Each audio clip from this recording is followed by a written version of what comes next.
கிறிஸ்துவில் பிரியமானவர்களே, ஆண்டவராய் இயேசு கிறிஸ்துவின் நாமத்திலே உங்கள் யாவரையும் வாழ்த்தி ஆசிர்வதிக்கிறேன். இந்த நாளுக்கென்று தேவன் நமக்கு அருளி இருக்கும் ஜீவ வார்த்தை சங்கீதம் 37 அதில் 23வது வசனம். நல்ல மனுஷனுடைய நடைகள் கர்த்தரால் உறுதிப்படும். என கேட்கிற தேவனுடைய பிள்ளைகளே, இது தாவீதின் சங்கீதம் என்று எழுதப்பட்டிருக்கிறது. மேலும் 25வது வசனத்தை கவனிக்கும் பொழுது, இந்த சங்கீதத்தை தாவீது தன்னுடைய முதிர் வயதிலே எழுதி வைத்ததை நாம் அறிந்து கொள்ளலாம். தன்னுடைய வாழ்க்கையில் தேவன் அவனை நடத்தின சகல நிலைகளையும் நினைத்து, அவன் வழியை கர்த்தர் எப்படியாய் செவ்வையாக்கி ராஜரீக பாதைகளை திறந்து கொடுத்து வெற்றியின் மேல் வெற்றியை பெறச் செய்து ஆசீர்வாதமாய் அவனை நடத்தினார் என்பதையும், அவன் சிறியவனாயிருந்தும் எளியவனாயிருந்தும் அவனை தேவன் குப்பையிலிருந்தும் புழுதியிலிருந்தும் உயர்த்தி பிரபுக்களோடு அமர்த்தினார், மகிமையான சிங்காசனத்தை அவன் சுதந்திரிக்கும்படி செய்து அவனை ராஜாவாக்கினார் என்பதையெல்லாம் நினைவு கூர்ந்து அவன் இப்படியாய் சொல்லுகிறான், நல்ல மனுஷனுடைய நடைகள் கர்த்தராலே உறுதிப்படும். கர்த்தர் அவனுடைய நடைகளை உறுதிப்படுத்தினபடினால், அவன் பாதைகளை செவ்வைப்படுத்தினபடினால் அவன் மேன்மை பெற்றான். எனவே நான் நம்புகிறேன், விசுவாசிக்கிறேன், இந்த நாள் கர்த்தர் உங்களுடைய நடைகளை உறுதிப்படுத்தும் ஒரு நாளாய் இருக்கிறது.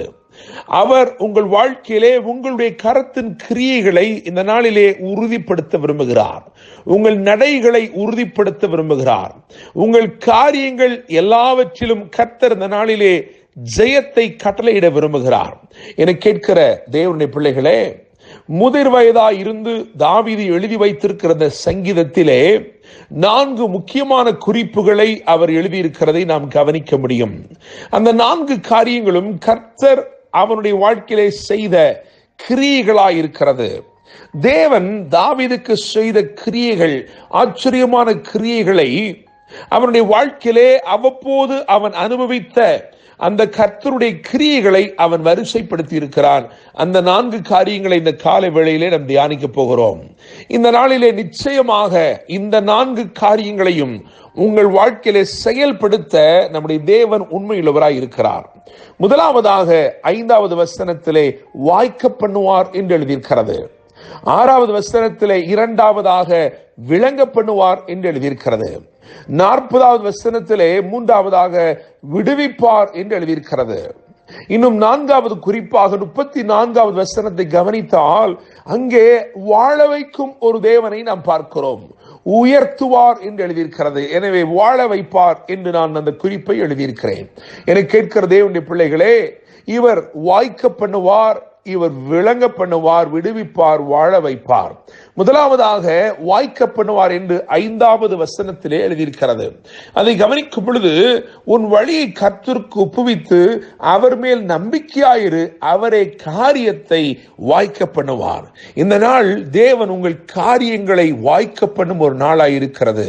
எனவே உங்கள் பாதைகளை கர்த்தருக்கென்று ஒப்புவித்து அவர் மேல் முழு நம்பிக்கையோடு இருங்கள். அவர் வாக்குப்படி இருக்கிறதை அவர் நிறைவேற்ற உண்மையுள்ளவராய் இருக்கிறார். இன்று அவர் உங்கள் காரியங்களை வாய்க்க பண்ணுவார்.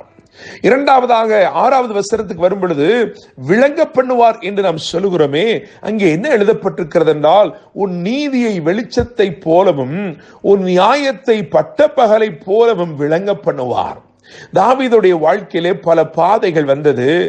அவன் ஒருவேளை குற்றவாளியோ என்று ஜனங்கள் நினைக்கும் அளவிற்கு எல்லாருடைய கண்களும் அவன் மேல் நோக்கமாய் இருந்தது. ஆயினும் கர்த்தர் அவனோடு இருந்தபடினால், அவன் கர்த்தருக்கென்று தன் பாதைகளை ஒப்புவித்திருந்தபடினால், அவன் கர்த்தருடைய வேதத்தில் பிரியமாய் இருந்தபடினால், அவன் தேவனை நேசிக்கிறவனாய் இருந்தபடினால், அவன் வாழ்க்கையிலே கர்த்தர் அவனுடைய நீதியை வெளிச்சத்தை போலவும் அவனுடைய நியாயத்தை பட்டப்பகலை போலவும் விளங்கப்படினார்.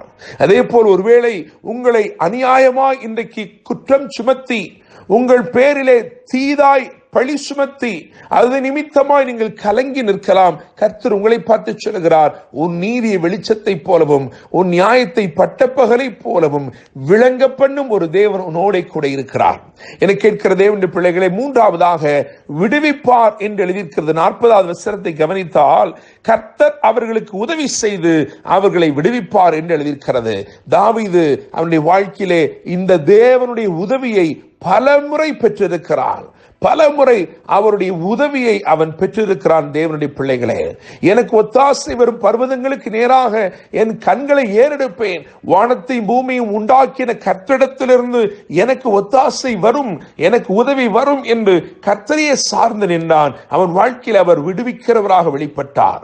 சிங்கம் ஒரு முறை வந்தது, ஒரு விசை கரடி வந்தது, இன்னும் கோலியாத் அவனுக்கு முன்பதாக எதிர்த்து நின்றான். இந்த எல்லா சூழ்நிலைகளிலும் கர்த்தர் அவனை விடுவித்தார். உங்கள் வாழ்க்கையிலே இன்றைக்கு எப்படிப்பட்ட சூழ்நிலையா இருந்தாலும் கர்த்தர் அந்த தீமை நின்று உங்களை விடுவிப்பார். பொல்லாத ஜனங்களுடைய கரங்களில் நின்று உங்களை விடுவிப்பார்.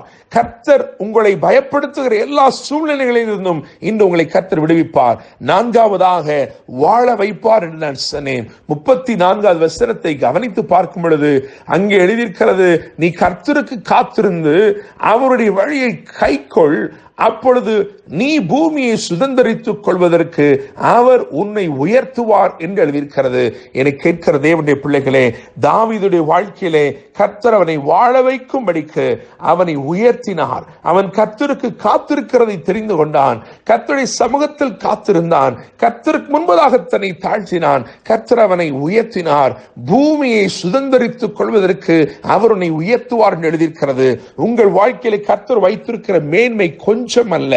தேவன் விரும்புகிற உயரம் அது மிகவும் உயரமாயிருக்கிறது. அப்படிப்பட்ட உயரங்களிலே உங்களை நிச்சயமாய் அவர் நடத்த போகிறார். நிச்சயமாய் உங்களை உயர்த்த போகிறார். நிச்சயமாய் நீங்கள் வாழ்ந்திருப்பீர்கள். தேவனுடைய பிள்ளைகளே, இந்த 4 காரியங்களை நான் திரும்பமாய் வரிசைப்படுத்துகிறேன். வாய்க்க பண்ணுவார், விளங்க பண்ணுவார், விடுவிப்பார், வாழ வைப்பார். கர்த்தர் சொன்ன வார்த்தையை நினைத்து பார்ப்போம்.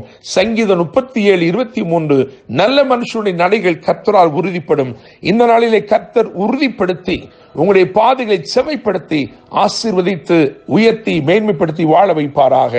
என்றும் அன்புடன் pastor Daniel Moses. God bless you.